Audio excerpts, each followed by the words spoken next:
Hey everybody, thanks for joining me today. I'm actually going to be dismantling one of these sweet little cameras by Gitup. It's the Git2, the little 4K, um, looks sort of like a GoPro, just like with most action cameras. But the idea is I want to change out the lens to a 220 degree lens so I can actually build a 360 degree um, live streaming rig. So these cameras, what's cool about them is you can hook them up to a PC and use them as a webcam and actually stream 4K or over Wi-Fi, and it does something close to like 2K or a little less or whatever the case might be. But you can do it over Wi-Fi as well. So in order to make this a 360 rig, I got a buddy um, over in the UK. His name's Steve. He actually builds the whole setup. So you'll have with the lens and everything complete and a rig to actually hold them. And he has software that he's developed that actually does the live stitching so you can live stream these. So in the description of this video, I will put links to his website and to his YouTube page, just because you can see some of the live stream demos he's done. So yeah, so big thanks to him for helping me get rolling on this as well. But right now I just need to change out this lens. I have my new 220 degree lens right here. This is by Telesin. Comes in a little housing. They run about $50 each. The camera itself, the Git2, runs about $100. Both on Amazon. I'll actually post links to those in the description as well. But yeah, let's go ahead and get this lens changed. And of course, like I said, my buddy does sell the whole Gitup, but I figured I haven't seen really any videos on how to change the lens on these to begin with. So fairly simple. These are Allen screws on the top here. Let's see what size they say it is. 1/16. Fairly easy. I mean, I should have a screwdriver kit doing this, but I'm not. I'm just going to use an Allen wrench. They come out fairly simple. I'm probably going to get yelled at because I already forgot one part to take out the battery before I even got started taking out screws, but we'll do that next. So basically, I'm going to get all those screws out. Get them all out of there. Get them out of my way.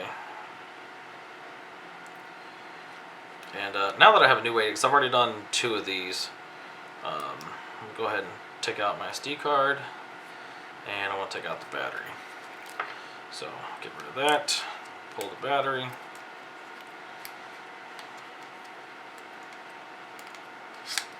Okay, let me see, nice little battery there. Alright, so what you want to do is from the side where the SD card goes, after you got those front screws out, you can actually grab right here and you'll see it pulls out some. And about right there, there is a little tab on both sides. That one just pulled, and if you wiggle it a little bit, it pops right apart. And you can see the clips. Let's see if I get a better focus on that. You can see the clips that are on there. So you just basically pop that off. Once you got that off, you'll see insides of the camera there. Now the trick is, the first one I did, I actually took all the way apart. Let me get a little better focus here. There's the lens actually screws in there, and the manufacturer puts a little bit of glue on where it's screwed in at, just because that's also how you focus. So once it gets a focus, he locks it in place and everything else. So you can actually, my first one that I did, I took all this apart. I ripped everything out. You can stick your finger in the battery hole and you can pull out the board. There's, like 6 screws you got to take out, the ribbon cables, everything else. But what I found is I needed to reuse the housing that came with it anyway for the lens. So if you turn hard enough, you can actually get the glue to pop. I mean, it's what you're going to have to do anyway. The last one I took out and then popped it. But now that I see with a little bit of force, don't break it, obviously. If it feels like you're getting, putting too much force on it, just go ahead and just take it all the way apart, but I don't think you need to. And you can see where the glue was on this. See if I get the focus a little bit better. You can see where the glue was, and I just took it out. Alright, so I'm going to go ahead and put my front back on. The new lens won't fit inside this housing. It fits on top of this. Alright, so make sure my buttons still sound like they work. And now I got my new lens. So you can see the housing that it came on. I think it can be used for a GoPro. I'm not going to use it for that, obviously. I'm just going to go ahead and take off that, as you can see. And I'm going to stick it right in the hole and screw her down. Simple as that.